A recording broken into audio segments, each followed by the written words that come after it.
रौतहट जिल्लाको सबभन्दा ठुलो मत्स्य पालन वडा नम्बर 3 मलाही टोलमा।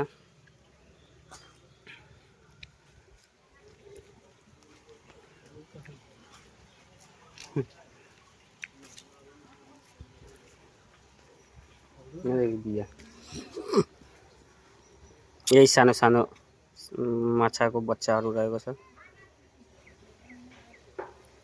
यहाँ सानो बच्चालाई हुर्काई बढाई यहाँबाट बिक्री वितरण गरेर विभिन्न ठाउँमा गएर यो माछा पालन उत्कृष्ट बनाउने गरिन्छ।